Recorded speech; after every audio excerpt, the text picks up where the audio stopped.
when you are in experimental mode, you need to be comfortable with the idea that you're going to try things that aren't going to work.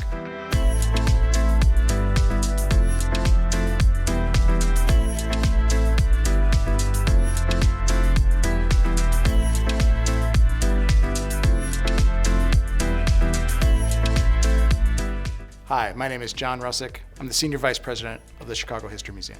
I got started working at the Chicago History Museum because I love Chicago and I love history, and there's no better place to be if those are two of your passions. The big challenges for nonprofits in the 21st century is how do they demonstrate their relevance to the communities that they serve so that they can continue to be supported by places like the city of Chicago. So for us, as we go forward, we need to figure out how do we demonstrate that our organization is worthy of people's support. So in a nonprofit, there are passionate people who work in this industry. These are positions that might not pay top salary, and one of the things we rely on are people who are passionate about the work. So what you need to do in that scenario is to provide them with interesting, exciting experiences, to let them lead or contribute to big idea projects that get them up in the morning and get them excited to come to work. And if you have that, you can create a great workforce with top talent who are just passionate about doing great things. Great ideas come from everywhere.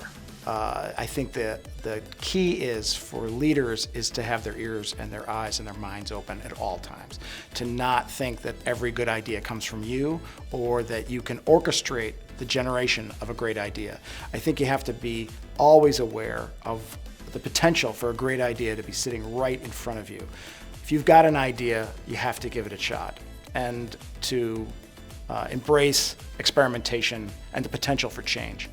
When you are in experimental mode, you need to be comfortable with the idea that you're going to try things that aren't going to work.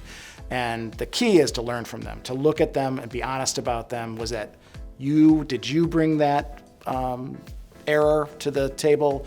So to be honest about it, to look at that clear-eyed, and then move on with that new knowledge about what would make a good path forward for this project we're trying to do. So one of the big ambitious projects we have at the History Museum right now is the Chicago 00 project, where we are taking material from the collection and using augmented and virtual reality to create experiences for anyone who's interested in Chicago history to have an encounter with our collection, an encounter with Chicago that's totally unique, totally immersive, and interactive all at the same time.